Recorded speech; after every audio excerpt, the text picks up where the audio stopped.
بسم اللہ الرحمن الرحیم۔ ایک صاحب نے معلوم کیا ہے کہ قرض کی ادائیگی کے لیے کوئی دعا ہے، تو بے شک قرض کی ادائیگی کے لیے دعا ہے، اور یہ دعا جو ہے ترمذی جو حدیث کی کتاب ہے اس کے اندر موجود ہے۔ روایت اس طرح سے ہے کہ حضرت علی رضی اللہ تعالیٰ عنہ وہ روایت کرتے ہیں کہ ان کا غلام ان کے پاس میں آیا، اور غلام نے آ کر کے یہ کہا کہ میرے اوپر جو قرض ہے اسے ادا کرنے سے میں عاجز آ گیا ہوں، تو آپ میری مدد کیجیے۔ تو حضرت علی رضی اللہ تعالیٰ عنہ نے یہ فرمایا کہ الا اعلمک کلمات علمنیہن رسول اللہ صلی اللہ علیہ وسلم، کہ کیا میں تمہیں وہ کلمات نہ سکھلاؤں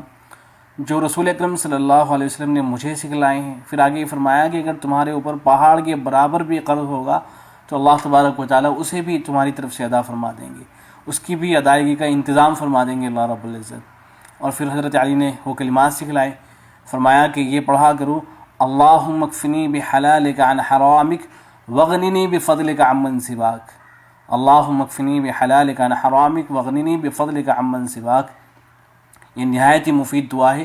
اس دعا کو یاد کر لینا چاہیے، یا کسی پیپر پہ اس کو لکھ کر اپنے پاس میں رکھ لیں۔ اب اس کو کتنی مرتبہ پڑھنا ہے، حدیث کے اندر تو اس کا ذکر نہیں آیا ہے کہ آپ کو کتنی مرتبہ اس کو پڑھنا ہے، لیکن فتاوی قاسمیہ کے اندر لکھا گیا ہے کہ ہر نماز کے بعد اس کو 25 مرتبہ پڑھا کریں۔ تو اس کا معمول بنا لیں، ہر نماز کے بعد اس کو 25 مرتبہ پڑھا کریں تو انشاءاللہ قرض کی ادائیگی ہو جائے گی۔ اس کا ترجمہ یہ ہے: اللہم اکفنی بحلالک عن حرامک، کہ یا اللہ آپ میرے لیے کافی ہو جائیے حلال کے ذریعے سے حرام سے، یعنی مجھے حلال ملے حرام نہ ملے، اس طرح سے آپ میرے لیے کافی ہو جائیں۔ وغننی بفضلک عمن سواک، اور آپ مجھے اپنے فضل سے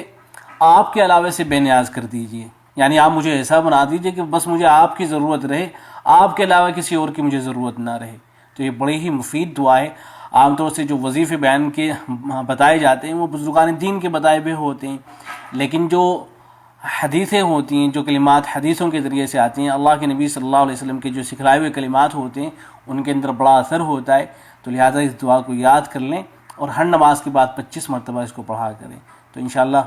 اللہ تبارک و تعالی قرض کی ادائیگی کا ذریعہ پیدا فرما دیں گے۔